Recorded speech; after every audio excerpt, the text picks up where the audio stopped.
Josh Pate, make sure to find him on X at Late Kick Josh. It's the Late Kick Show with Josh Pate. Of course, you can get it on YouTube.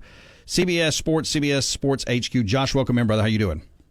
I'm good, man. I'm trying to keep track of all the staff moves over there in your part of the country. It's a lot, right? I mean, we got a new coach at Mississippi State, new assistants, as well as Zach Arnett. Now moving over to hang out with Lane Kiffen for a little bit. And let's start here in the state of Mississippi.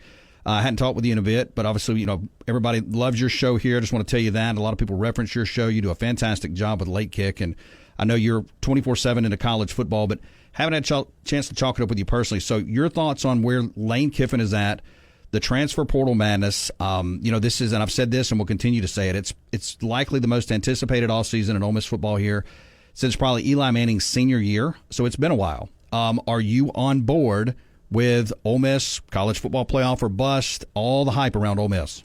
Yeah, I can't believe that's where we are in the conversation. But, yeah, I think I am on board with that. And I'm normally the one who is shouting down egregious hype train type narratives this time of year, but I don't think that's egregious at all. And I don't think anyone inside that athletic department would disagree with you either. So if you think about it, this is one of the case studies right now in roster building and talent acquisition, because you've, of course, got the tried and true conventional method of building through recruiting.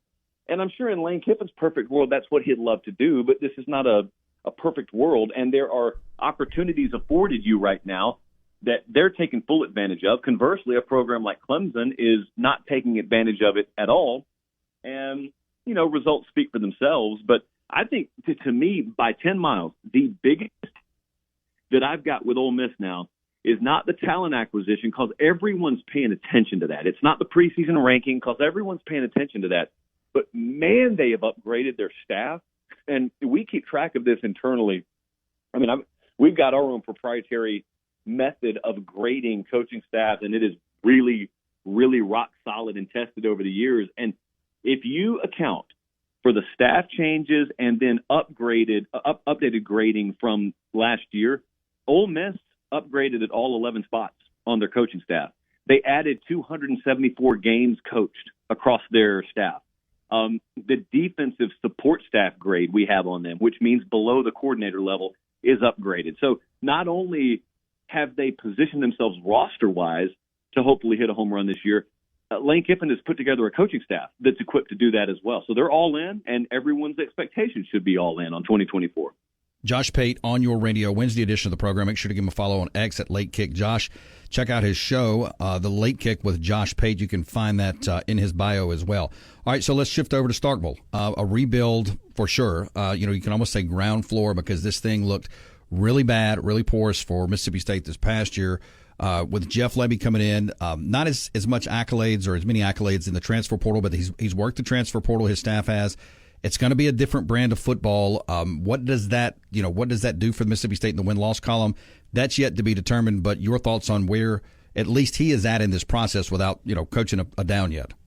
Yeah, that was the biggest unknown for me, just because of lack of experience. Sometimes people think when you have a lack of experience, you got a guy as a head coach for the first time, it's automatically a bad thing. Well, it's not always automatically a bad thing. Kirby, Ryan Day, Lincoln Riley once upon a time never had an ounce of head coaching experience, and they went 3 for 3 on being immediate home runs at their respective outposts. So is Jeff Lebby going to be that? I don't know. I will tell you my biggest area of concern with them is Lebby is a top 1% pace of play offensive coordinator, as a play caller, I mean. And so despite the fact that he's the head coach there, him calling plays, he's a top 1% pace of play guy. They run a ton of plays. When you combine that with a defensive coordinator who is in his position for the first time, historically, that spelled trouble. That's not a guarantee that it won't work out, but historically, those have been two things that I've paid attention to from a hiring and pairing perspective is if you got a new coordinator, what is the pace of play on the offensive side? And you got inexperienced defensive coordinator, you've got top 1% pace of play. So that's something to monitor. But by and large, I've asked around the industry, and I've gotten very little negative feedback about Lebby and whether he's prepared for this opportunity. Like, no one questions that. It's just the normal stuff you have to deal with. with being a head coach for the first time. And I also would argue, whether you're at Mississippi State or whether you're at Notre Dame or anywhere in between, I don't think it's ever been harder to be a new head coach, because I don't think there's ever been more on the plate of a head coach than there is today. And a lot of it has nothing to do with football. So there's that aspect as well. But I'm really excited just to see how it turns out. No, I agree with you 100%.